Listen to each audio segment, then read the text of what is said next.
అందరికీ నమస్కారం అండి, శుభోదయం. ఇవాళ బెంగళూరులో ఉన్నా నేను.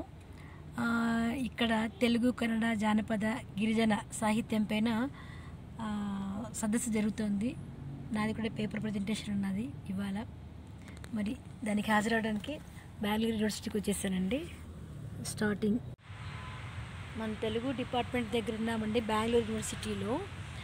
ఒక విశేషం ఏంటంటే 20 ఏళ్ల క్రితము నేను చిన్నమ్మాయిగా ఉన్నప్పుడు మైసూర్లో నేను జానపద గీతాలు పాడిన సందర్భంలో Mysore food corporation of India వాళ్ళ తెలుగు మహాసభలు జరిగినప్పుడు అక్కడ నా తొలి వేదిక, అప్పుడు పాడాను. అక్కడ నన్ను గమనించిన తెలుగు డిపార్ట్మెంట్ హెడ్ తంగిరాల వెంకట సుబ్బారావు గారు, ఫేమస్ రైటర్ అండి ఆయన నన్ను ఇక్కడికి ఆహ్వానించారు, బెంగళూరుకి ఆహ్వానించి యూనివర్సిటీకి ఇక్కడ ఈ తెలుగు డిపార్ట్మెంట్లో నా చేత జానపద గీతాలు పాడించారండి. మరి ఇవాళ ఇన్ని ఏళ్ల తర్వాత కూడా ఆయనే దీనికి విశిష్ట అతిథిగా విచ్చేస్తున్నారు, తంగిరాల వెంకట సుబ్బారావు గారు. మరి ఆయన ముందర మళ్ళీ ఆనాటి చిన్నమ్మాయి ఈనాటి పెద్ద అమ్మాయిగా పేపర్ ప్రజెంటేషన్ చేయబోతున్నాను, పాటలు కూడా పాడబోతున్నాను.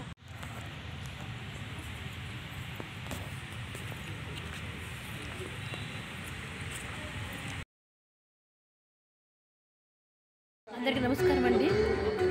దాదాపు 20 ఏళ్ల తర్వాత నేను ఒక గొప్ప వ్యక్తిని కలుసుకున్నాను. ఆయనే తంగిరాల వెంకట సుబ్బారావు గారండి. ఈయన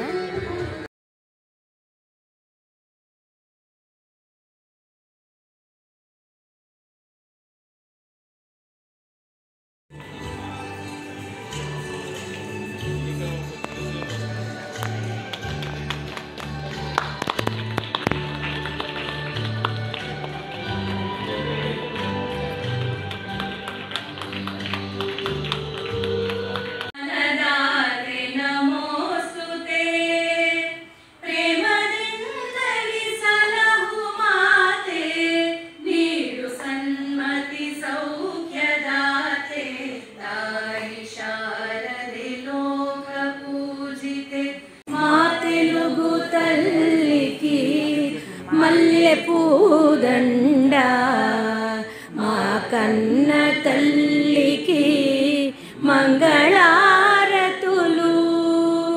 ಡಿಪಾರ್ಟ್ಮೆಂಟ್ನ ಅಧ್ಯಕ್ಷರು ಆಗಿರುವ ಪ್ರೊಫೆಸರ್ ಕೆ ಆಶಾ ಜ್ಯೋತಿಯವರೇ, ಗೌರವಾನ್ವಿತ ಸಿಂಡಿಕೇಟ್ ಸದಸ್ಯರಾಗಿರುವ ಡಾಕ್ಟರ್ ಕೆ ಶರೀಫಾ ಮೇಡಮ್ ಅವರೇ, ಶುಭ ಸಂದರ್ಭದಲ್ಲಿ ಒಂದು ಅರ್ಥಪೂರ್ಣ ಕಾರ್ಯಕ್ರಮವನ್ನು ಹಾಗೂ ಒಂದು 2 ದಿವಸದ ರಾಷ್ಟ್ರೀಯ ಕಾರ್ಯಾಗಾರವನ್ನು ತುಂಬ ಅಚ್ಚುಕಟ್ಟಾಗಿ ನಿರ್ವಹಿಸಿದ್ದೀರಿ. ತಮಗೆ ಮೊದಲನೇದಾಗಿ ಅಭಿನಂದನೆಗಳು.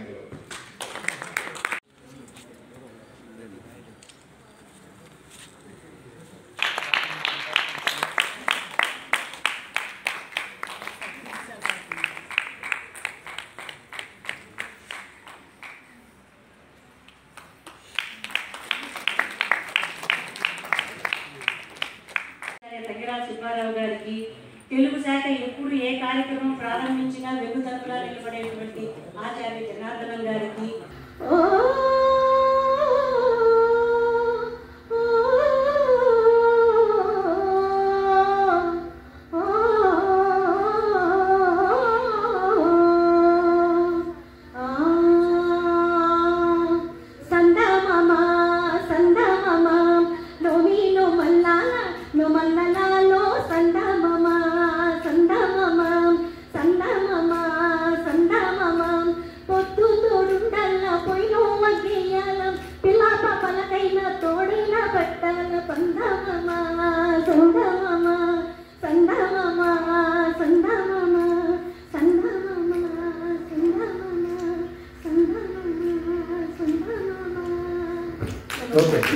ఈరోజు రేపు జానపద విజ్ఞానం గురించి, గిరిజన విజ్ఞానం గురించి తెలుగు కన్నడ భాషల్లో తులనాత్మకంగా పరిశోధన పత్రాలు సమర్పించబోతున్న యువ పరిశోధకులకు నా అనంతమైన ఆశీస్సులు.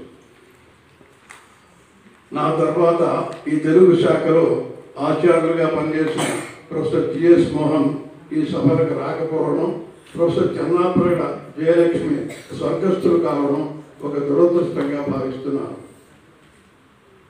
నేను 1974 జూలైలో స్థాపించాను. ఈ సంవత్సరంతో దీనికి 50 ఏళ్ళు నిండాయి. అందువల్ల ఈ తెలుగు శాఖకు స్వర్ణోత్సవ సభలను, గోల్డెన్ జూబిలీ సెలబ్రేషన్స్ను జరుపుతున్న మనం చూడాలి.